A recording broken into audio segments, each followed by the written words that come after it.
রমজানের 24টা ঘন্টা আমরা কি কি আমল করব?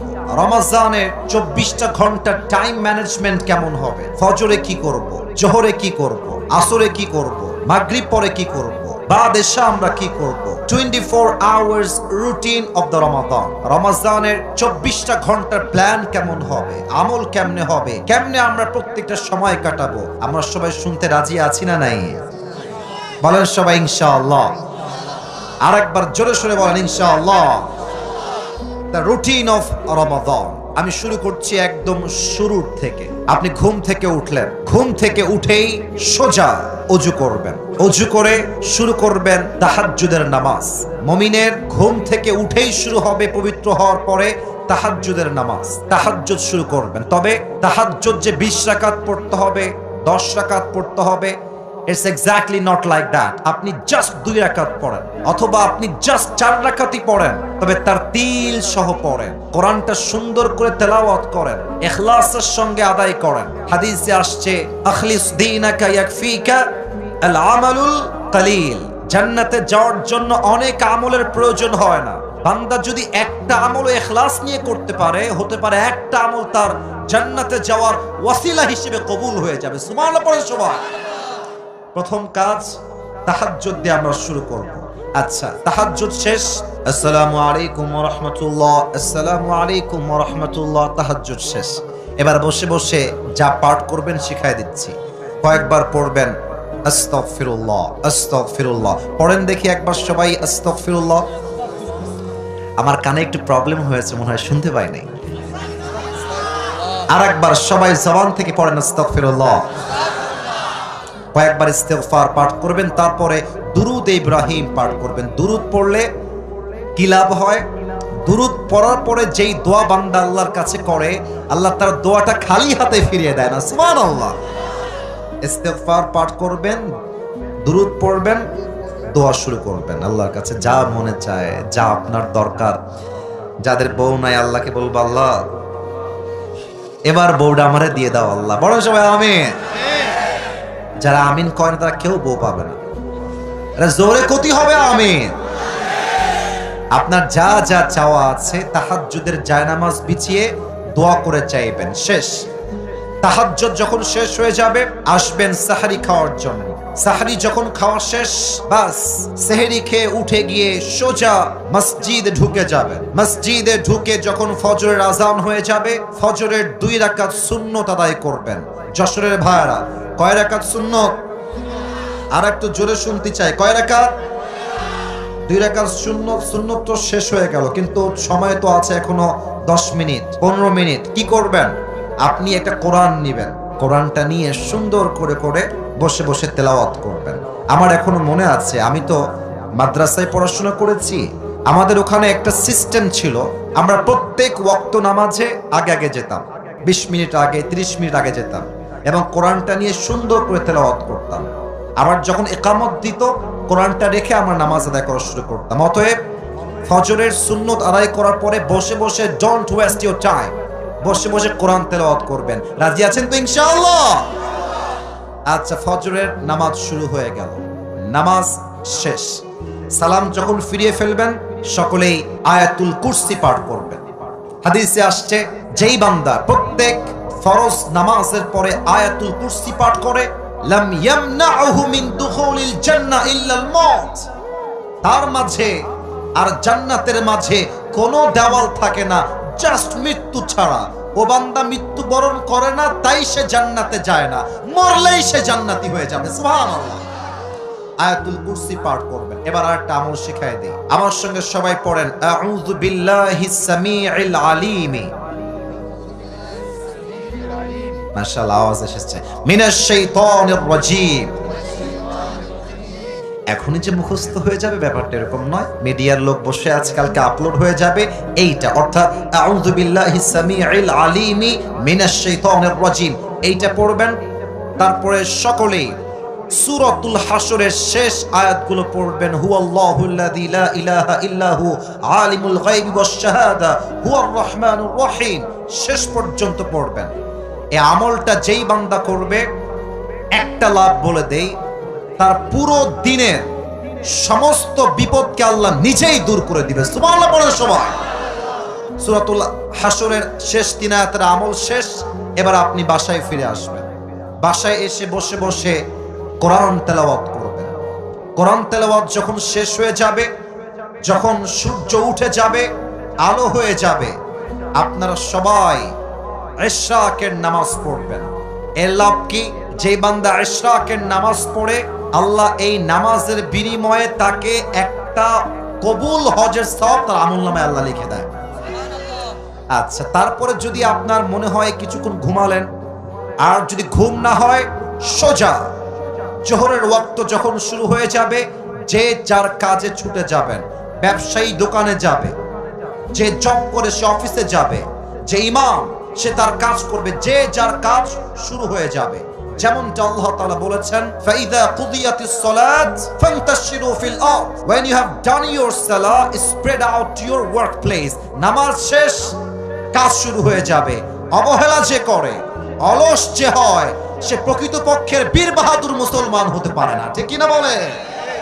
আচ্ছা, কাজ যখন শেষ হয়ে যাবে, জোহরের আজান দিয়ে দিয়েছে, আল্লাহু আকবার আল্লাহু আকবার, আজান যখন শুরু হয়ে যাবে, আপনার প্রথম আমল হবে আজানের উত্তর দেওয়া। অনেকে আজানের উত্তর দিতেও ভয় পায়। একদম সহজ, যা বলবে জাস্ট রিপিট করে দিবেন।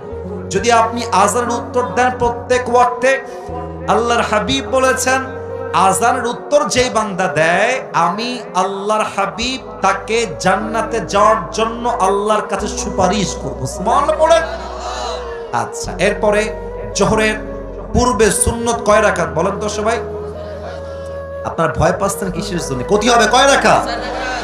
4 রাকাত আদায় করবেন। আপনাদের মনে আছে কিনা জানি না, আমি একটু আগে বলে আসছি, সুন্নত নামাজ শেষ, মসজিদে বসে বসে সময় লস করবেন না, টাইম ওয়েস্ট করবেন না।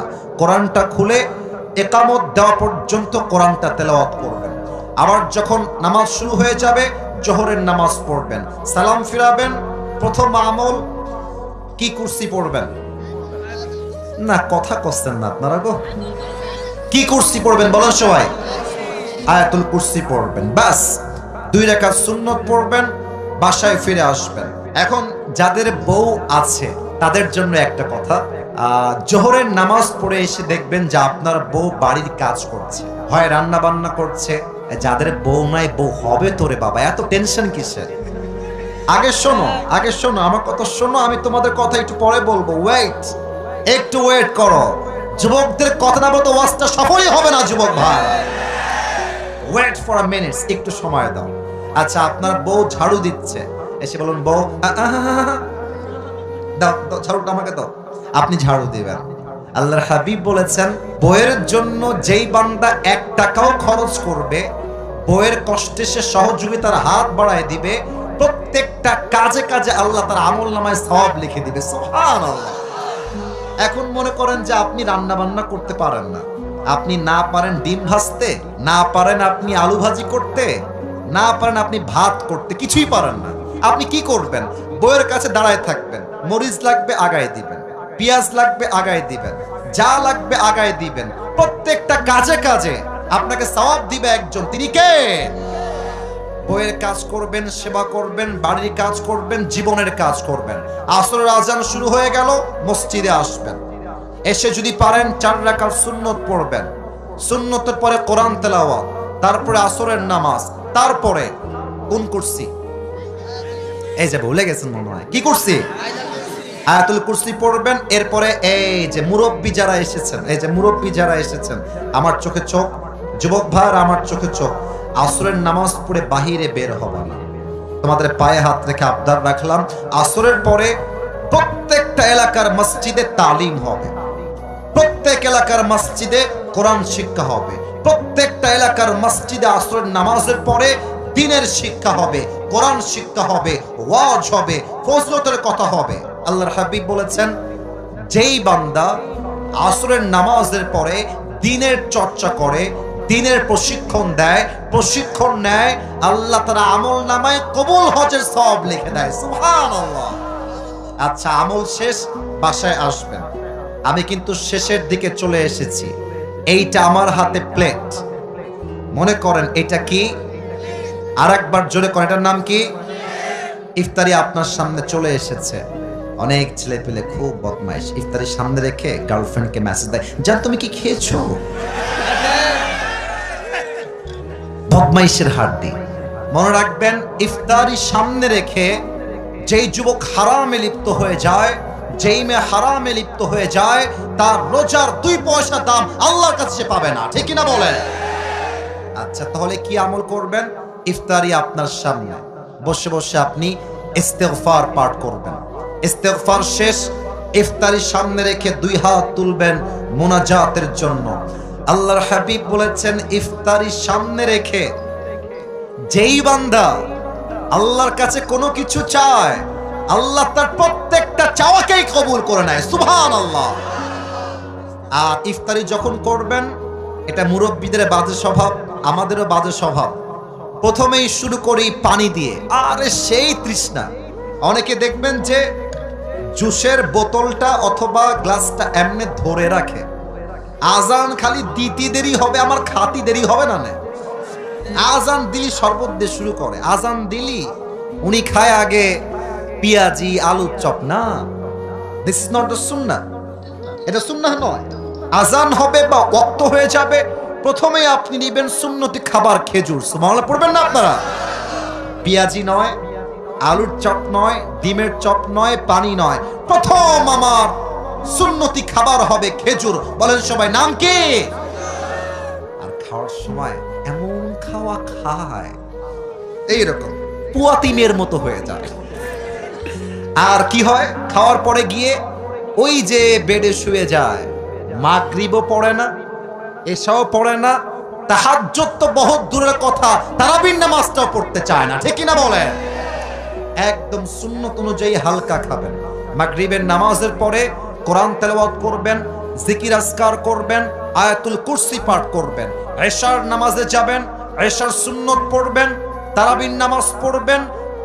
তারাবির প্রত্যেকটা রুকুতে, প্রত্যেকটা সাজদাতে আল্লাহ তাআলা আপনার জীবনের গুনাহ খাতা মাফ করে দিবে। সুবহানাল্লাহ পড়বেন না?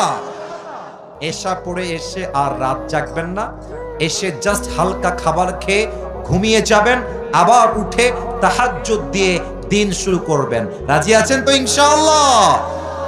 এখন এই রুটিন সবার সঙ্গে মিলবে তা নয়। অনেকের কাজ ভিন্ন, জব ভিন্ন, ব্যবসা ভিন্ন। যার যেমন জীবন সে অনুযায়ী কাগজ নিবেন, লিখবেন কখন কি করবেন, কখন কোন আমল, কখন রোজা, কখন তেলাওয়াত, কখন তাহাজ্জুদ, কখন দান সদকা, সব লিখে রুটিন করে রমজান মাসের প্রত্যেকটা দিন আমরা আল্লাহর জন্য আমল করব। রাজি আছেন তো ইনশাআল্লাহ? আল্লাহ সবাইকে সেই তৌফিক দান করুন। পড়েন সবাই।